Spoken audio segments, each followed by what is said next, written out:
Under here.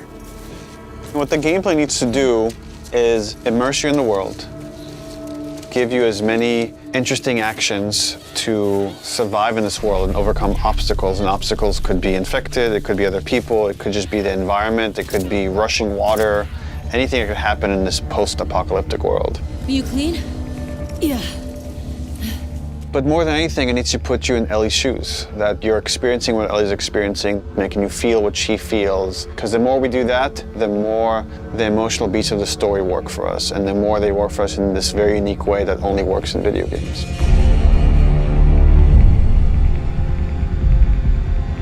The gameplay philosophy of The Last of Us Part 2 is putting you in the shoes of Ellie and everything that that means. It means giving you a threat constantly, as this world has.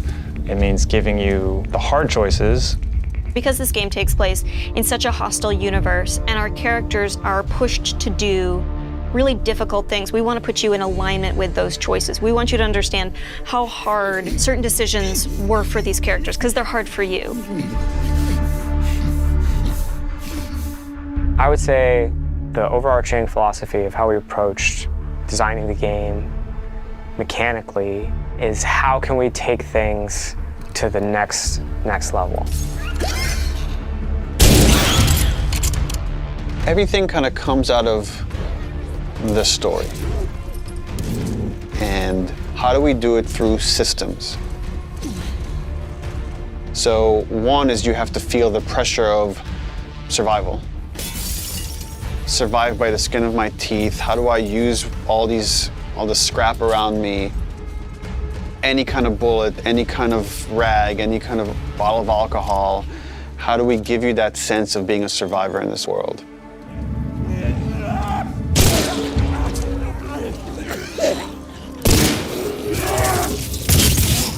Ellie is very small compared to Joel and more nimble. How do we make you feel like you're not the strongest person in the room, but you still should be able to rise to the challenge and survive, you know, a fight with a bunch of people that are all bigger than you. So therefore it meant creating a character and systems and mechanics that allow you to be much more nimble. And that's where we added a jump button. Deal. In the first game we had a clamber button, but not really jumping. And here, Ellie can jump. The combat scenarios are much more vertical, where Ellie can use elevation to her advantage. Prone is a huge, huge one. Prone, obviously, it means to lay flat on the ground. Something so simple, again, something that in real life you'd be able to do. Letting the player have access to all their weapons, all the items, crafting, everything, while in that position. And it just creates so many more emergent things in gameplay.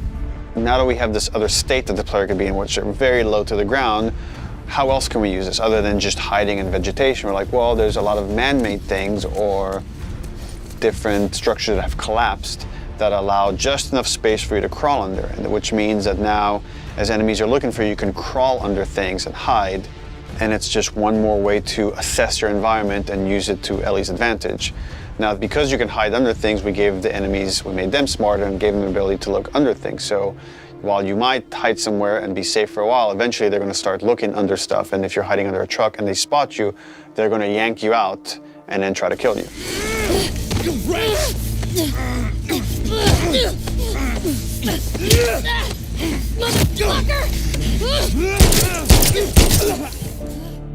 Dodging is a big one, because now with dodge, anytime you're in a scuffle, you have a chance to get away. You have a chance to counterattack. It lets escape be an option as well. Sometimes you just gotta run. And that is another part of this world, which is sometimes the threat is so overpowering that you just have to get away. When you are partially hidden, or you're in grass, that means people from afar can't see you, but people from closer can kind of see you. They will eventually acquire you. You're not completely hidden when you're in grass. She went into the grass. Watch yourself. And it makes you as a player become much more aware of your surroundings. jump, prone, dodge, all these things feed into both exploration and combat, because it lets us expand the space. The size of spaces can be bigger, the intricacy of spaces can be more complex, and it still works exactly as you would expect. So when it came to our level design, we really wanted to challenge ourselves to make a world that really felt like a real space as much as we possibly could, and didn't feel like a series of combat encounters and exploration spaces and then combat encounters that felt like a Hall of Horrors or something, but something that really felt like a space that you could explore that seemed like a legitimate urban environment. And that pushed us to make our level design even more open than it was in the first game, which for us at the time was pretty open. In this game, we've gone so far in making the level design open that there are actually entire story moments, entire combat encounters, like full scripted sequences that you may completely miss. And there are things that we feel like, even though a portion of our player base may never see these things, the fact that when you do encounter them, you feel like you discovered them, it lends them this charm and this magic that I think is unique to games, that, you know, this happened to me because of what I did and what the place I explored to.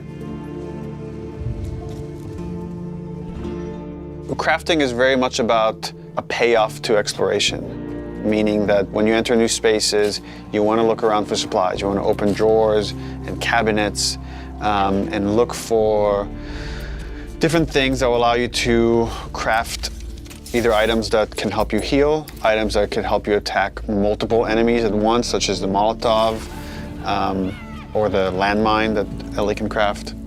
Items that can help augment your weapons, like the silencer for her pistol, or craft new kinds of ammo.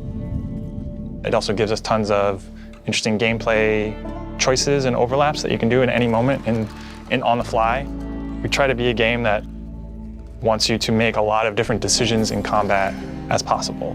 And the way that we've expanded the recipe roster and all of the recipes and how they interact with each other is carefully chosen for the different ingredients and making sure that you always have these interesting decisions to make. We put a much stronger emphasis on the importance of the choices you make in the long term for your character. It'll be useful. Through the weapon upgrade system, through the player upgrade system, there aren't enough resources in a single playthrough to fully upgrade your character. The choices that you make, you're going to have to live with, and we wanted to make sure that all of the choices that you made had a really noticeable and tangible effect on the way that you play.